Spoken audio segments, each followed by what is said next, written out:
ஒரு ஒரு ஒரு ராஜா கிட்டயும் போவேன்னா பலி அப்படிங்கிறவன் யஜ்ஞத்தை நடத்துறான். யஜ்ஞத்தை நடத்தக்கூடியவன் ரிஷிக்கு ஒரு ஈடு. அந்த பலி ராஜா. அவன் பெரிய பக்தன் எல்லாரும் சொல்றான். அசுரனாவே இருந்தாலும் அவன் பக்தங்கிறான். நீ அவன்கிட்ட போய் யாச்சா வாங்கு. He's trying to make his problem go away off his path. அதுதான் அவனுடைய ஃபர்ஸ்ட் ஒரு தாட்டா இருந்தது. அதனால போய் இப்படி சொல்றான். உடனே வாமனன் சரிண்ணா நீ சொல்றது ரொம்ப உசிதம், அண்ணா சொல்றதை கேட்கணும், அதனால நான் போறேன் அப்படின்னு போறார். முதல்ல எங்க போறார்? பலி எங்க இருந்தான் தான் இப்ப எல்லாருக்கும் ஒரு கொஸ்டின். பலி எங்க இருந்தான்?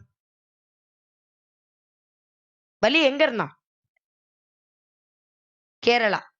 கேரளா இல்ல பலி. பலி நாட்டவர் கிடையாது, நம்ம நாட்டவர் கிடையாது. பலி அவர் குஜராத்ல புரூச் அப்படிங்கிற ஒரு இடத்துல இருந்தார். பலி நரசிம்ம அவதாரம் அகோபிலத்துல கிடையாது. அது வந்தது இங்கேயோ பாகிஸ்தான்ல இருக்கக்கூடிய முல்டான்ங்கிற இடத்துல. அப்ப இங்க இருக்கக்கூடியதெல்லாம் ரிஷிகளுக்கு மானசீகமாக காமிச்ச ஆக்ஷன் ரீப்ளேஸ். அதனால அந்த வாமனாவதாரத்துல பலி இருந்த இடம் குஜராத். இவர் இருந்த இடம் சித்தாசிரமமாக இருக்கக்கூடிய பீகார். பீகார்ல இருந்தார் இவர். பீகார்ல இருந்து குஜராத்துக்கு போறார். போறப்ப என்னெல்லாம் எடுத்துன்னு போறாருன்னா ஒரு கமண்டலத்துல நீர் எடுத்து கொண்டு போறாரு. என்ன நீர்? அது ரொம்ப உயர்ந்த ஒரு நீர். தாய்க்கு தன்னுடைய அபிஷேகம் பண்ண தீர்த்த அந்த விக்கிரகத்துக்கு அபிஷேகம் பண்ண தீர்த்தத்தை கொடுத்து அனுப்புறா.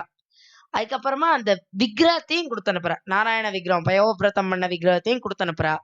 அதுக்கப்புறமா ஒரு தண்டம், ஒரு கொடை, அது ஒரு அந்த மாந்தோல் வஸ்திரம், தர்ப, இதெல்லாம் அதுக்கப்புறம் எல்லாத்தையும் எடுத்துன்னு போறாரு இவர்.